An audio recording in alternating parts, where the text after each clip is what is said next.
Hi, I'm Ron Bagdad. I'm playing the Legionnaire / Mike. I'm Willow Ruiz, and I play the debater. Hi, I'm Amanda Baxter, and I play Heidi.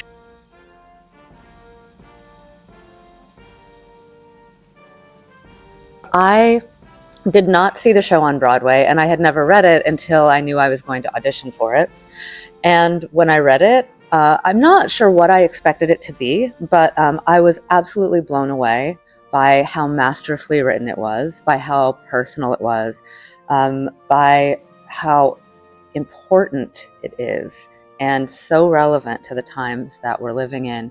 And the more I've had a chance to work on it and live in it, just the more impressed I am with her storytelling, the questions that she brings up, and the way that she uses both the structure of the play and the structure of, or the actor-audience dynamic to really delve into a lot of the issues and the exploration of the Constitution. I saw the play on Broadway. I was blown away by it. And then after I got cast in the play, I went to Lincoln Center and watched it on tape at Lincoln Center. Yeah, I love this play. The first time that I watched this play was before I auditioned, which I watched on the Prime Video version, and I really enjoyed it. I thought, as comical as it is, as entertaining as it is, it's really important, and it's a very important message.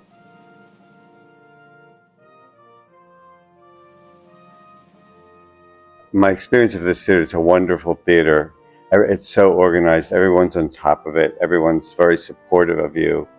So I feel like I've discovered this wonderful theater. I love the Cape May community. I think it's a very special place, and I love it when, if somebody comes to see the show, I love walking around with them and sharing that with them. I think Cape May Stage is a very, very special place. I agree with Ron. It's lovely to see such a well-run organization, and getting to go to the gala was such a treat, just to see how much support the community gives the theater, and how authentically they are giving it. It was just so wonderful to see a community so excited about having such a great artistic resource in their community.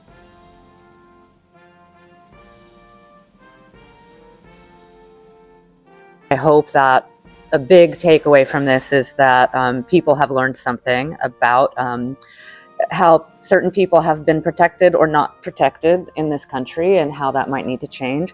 I really feel, though, that a big part of what the play is saying is that any conversation is good. Like, I think the debate at the end is this wonderful metaphor for this idea that, like, we can have differences and we can talk about those differences, and we might not come to a definite conclusion, but the idea is that we can have that ongoing dynamic kind of conversation in a healthy, respectful way, and then sit down and still treat each other like human beings, which, is not really what we're seeing in this country right now. So to me, that's one of my biggest takeaways. I want people to really hear what Heidi has to say about the abuse of women over centuries, and how this Constitution hasn't always protected women and people of color and LGBT folks. I want people to believe and talk about those issues. I want people to be able to think about the violence that is talked about more clearly, because sometimes I feel like those things go unnoticed. And I would also like people to be able to think more about what our government is doing, and whether that's constitutional or unconstitutional.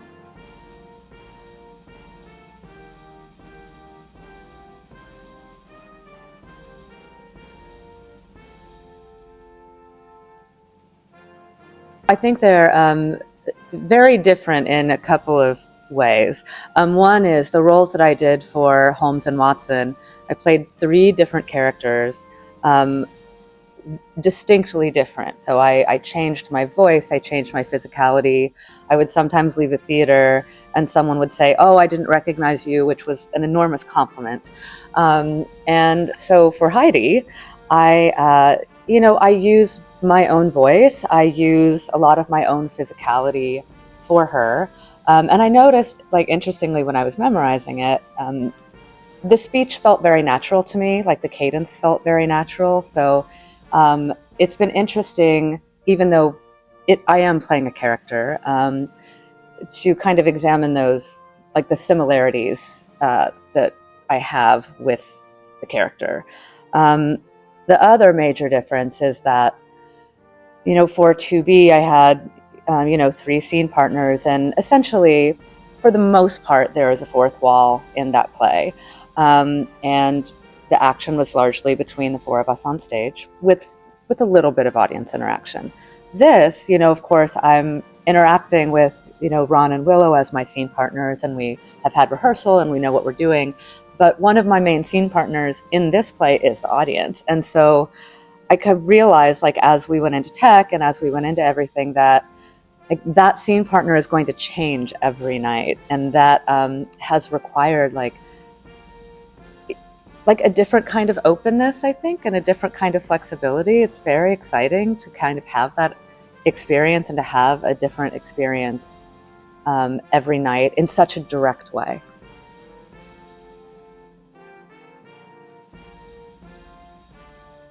I was thinking to audition for the 70-year-old Jewish man in Kalamazoo because Roy had specified that the Legionnaire was 35 years old. So I totally didn't think I'm right for that. And then Roy emailed me with the offer to play the Legionnaire, and I was thrilled. I love morphing from the Legionnaire into Mike. Like Amanda said, having a relationship with the audience.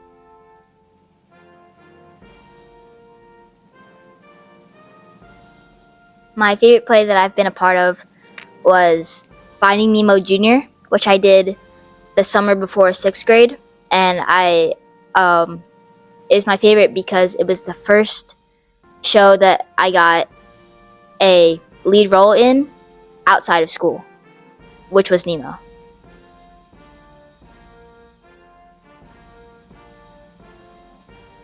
The training from the Moscow Art Theater was actually much more similar to training in New York, just because American training is so heavily influenced by Russian training, and that there's a focus on psychological realism, on emotional recall, et cetera, et cetera. And the London training, my biggest takeaway from that is that even though it does still draw on some of those techniques, and my training at Lambda was very eclectic, one director I worked with said at one point, as an audience member, someone watching this story, I don't care how you feel.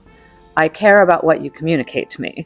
And so what I found training there was that the emphasis was less on, dredging up an emotion, however one does that, and more on how are we telling this story, and what are the technical tools that you are going to use to do that. So is it going to be your voice, your body, your breath, the text, et cetera, et cetera. And of course, emotion is layered into that. The relationships are still important. I think the other thing I find really interesting about it is I feel like in the US, there's a lot of emphasis on, okay, there's this character and I'm going to make it my own, and I'm going to bring all of these things about myself to this character. And I feel like, the classical training, in part because you're playing these, larger than life Shakespeare classical characters, it's more like, who is that character? Because they are not me. And so how do I change myself to become closer to them? So sometimes it's more of an outside-in kind of way of working. But all that said, there are degrees. It's not like just a black or white kind of thing.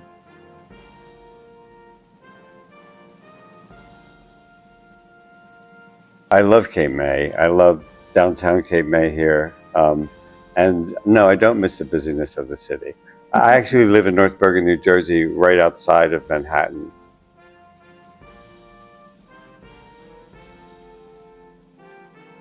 Oh, something I love about playing the teen debater is that I get to put a lot of my own personality in it, as opposed to, you know, having to learn about a character like Nemo, having to, you know, learn how that character, you know, thinks and acts and stuff. But with this, I love that I can just kind of be more of myself in it. I didn't notice a lot of similarities other than using my own personality. Some differences.